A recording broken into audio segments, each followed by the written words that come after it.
Jake here. Thank you for taking a trip to the past with me. The original podcast version of The Americans will be released weekly, but if you don't want to wait, then go to jakebible.substack.com and become a paid subscriber. You'll receive access to all of The Americans as well as early release novels, audiobooks, and other exclusive extras. That's jakebible.substack.com. Now enjoy the original podcast production of The Americans. Cheers. Warning. This podcast reading is for mature audiences only. You will not be warned again. Welcome to the podcast reading of Jake Bible's The Americans, Book 2 in the Dead Mech Apex Trilogy. The Americans is a sidequel to Dead Mech, meaning it takes place simultaneously with Book 1. You can listen to this novel first or start with Dead Mech. Go to jakebible.com for more information on this podcast, Dead Mech, and other fiction by Jake Bible. Enjoy.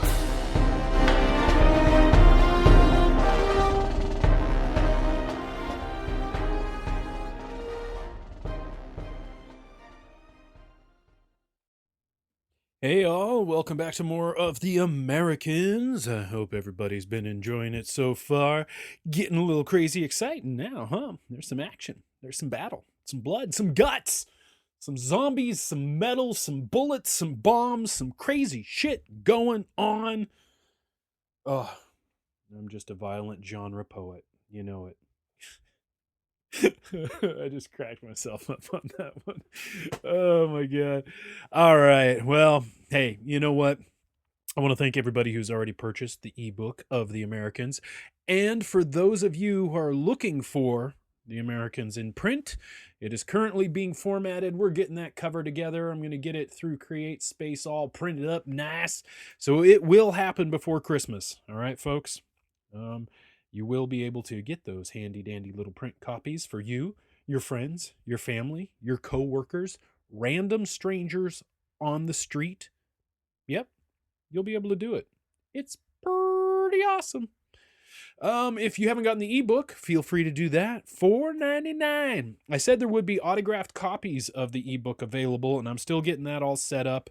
I've been a little busy. So as soon as I have that available, I will announce it. Don't you worry. There will be some announcing. I'm good that way. Dead Mech. If you haven't gotten Dead Mech, that is $2.99, people. $2.99. $2.99. Who knew? Yep. I dropped that price down. So if you haven't read that first one, go grab it. Get it. Read it. $2.99. I mean, how can you pass that up?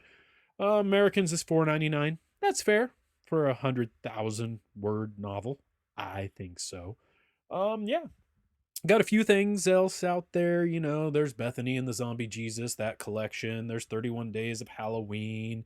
If you don't want the full Bethany collection, you can get some of the short stories for 99 cents. There's all kinds of stuff. I have a plethora of fiction for you, my listening audience, public, fans, customers, friends. Friends. That's what's going on there. You're friends. All right. I'm going to stop rambling now because it's gone on too long. But hey, you know, that's just how it is. You know you're going to get a ramble when you get an episode of The Americans, or really anything I do. Rambling's going to happen. Yeah, hey, if you haven't checked out my big ass blog post, go to jakebible.com. I have a big ass blog post there. Just look for it. It's titled Big Ass Blog Post. It talks about a lot of what's going on with me, with the future of my writing, with the future of the podcast, which I'll just let you read it. You better go read it. So jakebible.com, look for the Big Ass Podcast. Big Ass Blog Post. And that's it. All right. Done rambling. Thanks, y'all. You're awesome. You rock. And other things that are positive and good that make you feel warm and fuzzy inside and maybe outside in other places. Who knows? I'm not one to judge. All right, everybody. Enjoy. Cheers. Chapter 29. Hours went by, and Mr. Stone slowly pushed his HAV and ground forces through the ghost attack. No matter what he threw at them, the Jacks wouldn't stop, and what should have been a slaughter in his favor was turning into an embarrassment. "Reinforcements have arrived, sir," Mr. Stone's driver announced. "They are cresting the hill right now." "It's about fucking time," Mr. Stone grinned as he checked the hollow. Even with their enhanced abilities, the ghosts wouldn't stand a chance against what was coming. "Spiders!" Styles shouted. "What? Where?" Alex asked, watching the readings on the hollow scan. Bright orange spots began to cover the screen. Holy God. "Heather!" Alex called over the comm. "You have serious incoming! Spiders, and lots of them!" "What direction?" Heather asked as she impaled 10 shock troops in a row, a BC spike extending from her hand. She yanked the spike back, and hot, steaming guts emptied from each trooper, spilling onto the battlefield. A nearby ghost rolled several incendiary grenades her way, and she kicked each right at the gutted troopers. Their bodies went up in white flame, the BC and flesh melting off them in large, hot drops. "Every direction!" Alex shouted. "They have you surrounded!" "How many?" Heather screamed, taking several bullets in her midsection. She gasped for breath while she waited for Alex's answer. "Alex, how many?" 200, Alex barely managed to say. "Heather, you have 200 spiders coming at you." Heather knew Alex was talking, but her mind tuned him out. She focused on the shock troops and the HAVs, the sea of zombies and other ghosts trying to fight and survive. She felt the shockwave of a nearby RPG explosion and struggled to keep her footing. Only the blinding pain in her abdomen brought her back to reality. She looked down to see a large chunk of HAV armor sticking from her midsection. Collapsing to her knees, she tried to pull the shrapnel out, but some of it was warped and twisted, lodging the metal between two of her lower ribs. "Get up," she told herself. "Pull that shit out and fight. You aren't going down this way." Heather concentrated and reformed the BC scrap, yanking it free and tossing it aside. Several shock troops converged on her, and she went down under a flurry of driving fists and brutal kicks. "Spiders!" she yelled over an open comm channel. "We have incoming spiders, people! I need a head count now! Sound off so I know who's with us!" 12 of the 20 ghosts responded. "Well, that's better than I had hoped." She burst from the pile, her hands ripping right through bodies, gripping the spines of 2 shock troopers. The others fell quickly after. "Have all HAVs move out," Mr. Stone ordered. "We're pushing on while the ghosts are dealing with the spiders. No need to stick around. We'll just get in the way." "What if the ghosts pursue?" the driver asked. 200 spiders are about to pounce on them," Mr. Stone grinned. "And as much as I want to witness this, we need to get to Lhasa as soon as possible." The driver gave the order, and Mr. Stone watched on the hollow as the remaining 18 HAVs pulled into formation, continuing on towards Tibet. "They're moving out!" TL yelled. "Spiders aren't known for their restraint," Heather replied. "The HAVs probably want to keep out of the way of friendly fire." Heather spun in the air, her legs outlined with ever-changing blades, and the zombies the Three's forces had enlisted fell. Most reformed and came at her again, but she kept twisting, ducking, hacking, and cutting until she had a wide berth about her. She felt bad for some of the creatures, knowing they had probably been shopkeepers, farmers, simple rural folk that were killed and recruited along the way. For the shock troops, she had no sympathy at all, and attacked without restraint, until there were no more troops left willing to engage her. Most followed the HAVs, but many stayed behind to fight, finding other ghosts that didn't have as much carnage lying about them. Heather had begun to pursue a group of troopers when the screams started. She looked to the horizon and watched in horror as zombie bodies flew about in the wake of the onrushing spiders. She turned about, and everywhere she looked, spiders were coming. Her confidence tested, Heather spoke out. "I need ideas, people! We can't let the HAVs move on, but there's no way to get to them through all the troops, the spiders, and the zombies now." "We'll come get you folks," Styles shouted over the comm. "We will?" Alex asked. How are we going to do that?" "You're going to shoot the shit out of those things while I fly right into the middle of it all," Styles announced. "That means all you ghosties will need to get to the center of that shit." "Everyone on me!" Heather shouted. "What's the plan, Styles? You can't pull us all up in the cage." "No, I can't," Styles agreed, "but I can land right on top of you." Did he say land on top of us? A ghost asked. Yep, that's what I said. Y'all need to get in as tight a group as possible. I'll open the bottom cargo bays and plop right on you. We won't have much time, though, since I'll have to disengage the stealth system so you can see me. As soon as I do that, the spiders will target the BTT and head straight for us. You'll have about 30 seconds to all get on board. How's that sound? Sounds like suck, Billums answered, but I think I can give you folks some extra time. Screams erupted over the comm, and Heather knew some ghosts had met the first wave of spiders. Listen, Heather shouted. The spiders will tear us into as many pieces as possible to keep us from coming back. Do not try to fight them. Can't we manipulate their BC? A ghost asked. No, another responded. I'm trying, but something is blocking the... The woman's voice was cut short. On me now, Heather ordered. Our objective is to take out the HAVs. We'll have to figure out the spiders later. Heather could hear panicked ghost voices, several more cut short as the spiders fell on them. You know what you're doing? Alex asked Styles. Fuck no, Styles laughed. I'm making this up as I go. That's why I pay you the big credits. You don't have enough credits in the world to pay for the past couple days. Well, if we live through this, I'll give you a sweet bonus. If we live through this. Well, that's depressing. Yes, it is. The remaining ghosts grouped around Heather. Billums, she shouted, get out of that thing and get your ass over here. No can do, Billums responded. I told you I would buy you some time, and that's what I plan on doing. It's suicide, Lister called. It always was. I was planning on dying, so die I will. Just get your asses on that fucking aircraft. Billums turned his mech back towards the stream of spiders coming at them. He opened fire with everything he had, obliterating the front row of spiders, their long BC legs flying everywhere and screeches coming from all. He spun in a circle, trying to give the group as much room as possible. Billums! Styles shouted over the comm. Get out of the way! Your machine is too tall! I can't get close enough! Billums stepped away from the group, and two spiders pounced. He ducked one, but the second caught him square in the cockpit. Billums slammed at it again and again, finally dislodging the thing. He tried to fire, but three more attacked, and he barely dodged them in time. This ain't working, he muttered to himself, and the weapons at the end of his arms changed form, becoming massive hands.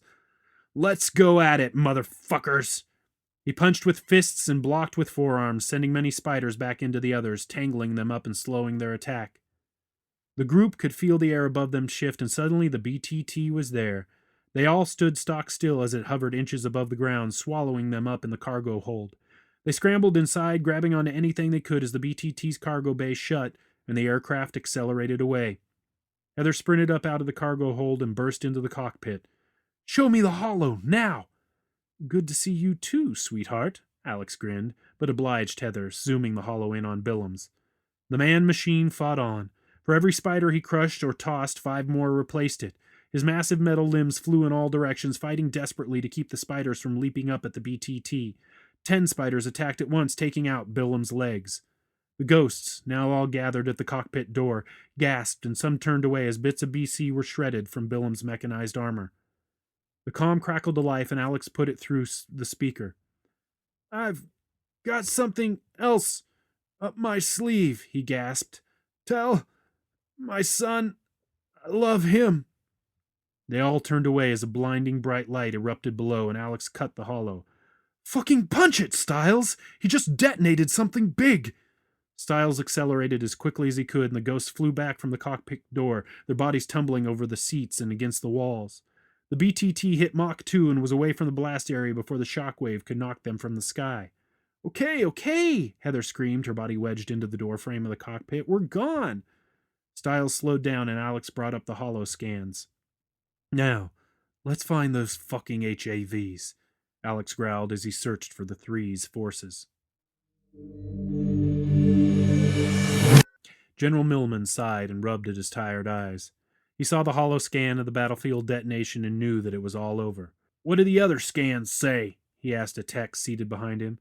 18 HAVs disengaged and are already nearing our base, sir, the tech responded. Excellent.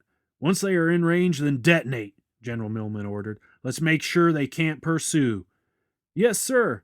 The general turned to his driver. How's our progress? Moving along fine, sir, the driver responded.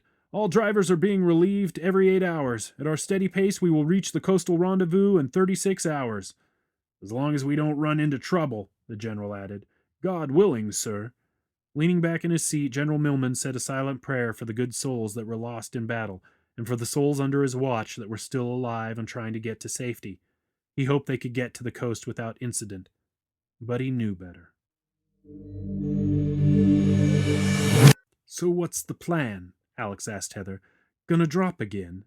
Heather stared out the windshield. Alex waved his hand in front of her face. Hey, gorgeous, you in there? Heather slowly focused on Alex's face. Yes, we're dropping in again.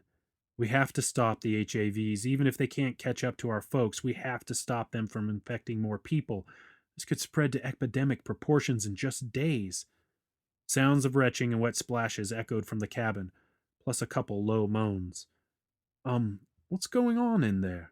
Alex asked, leaning around to see past Heather. Sludge puking, Heather answered, and we have 2 ghosts that just turned and are, well, hungry. Keep them the fuck away from me, Stiles shouted in alarm. I ain't no tasty treat. That's why I'm standing in the doorway, dumbass, Heather growled. We're here, Alex said. They're at the base of the mountain and what? Heather asked when Alex didn't continue. And they are going around. Looks like they aren't heading to the base after all. Shit, Stiles cried. They know we have it set to blow. They're going right for our convoy. Pretty sure I know why, Heather said. They want Beth. She's been their target from the very beginning.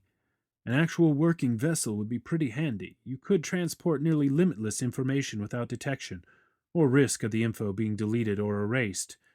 She could still be killed, Stiles said. They've been trying, Heather responded, but they haven't even come close.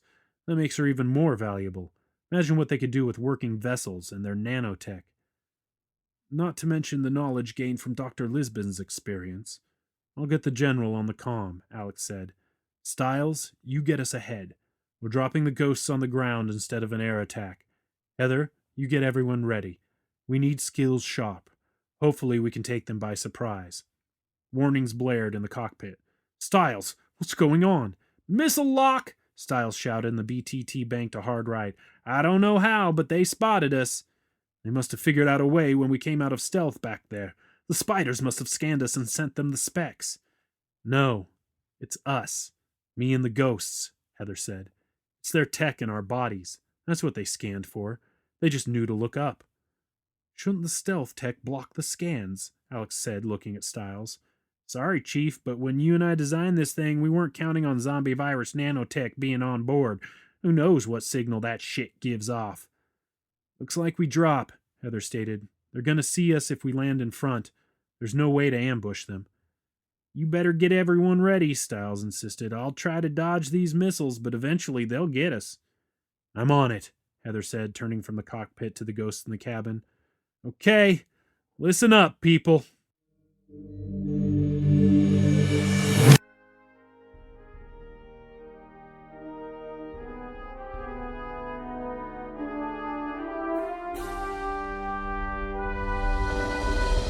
You've been listening to the podcast reading of Jake Bible's The Americans. This novel and recording are protected under whatever latest, greatest Creative Commons license is out there currently. Share this all you want. Just don't even try to make a buck off it without the express permission of the author, me. I hope you enjoyed this episode. For more information, please go to jakebible.com. Thanks for listening. Cheers. Thank you for listening to this episode of the re-release of the original podcast production of The Americans. Don't want to wait each week for a new episode?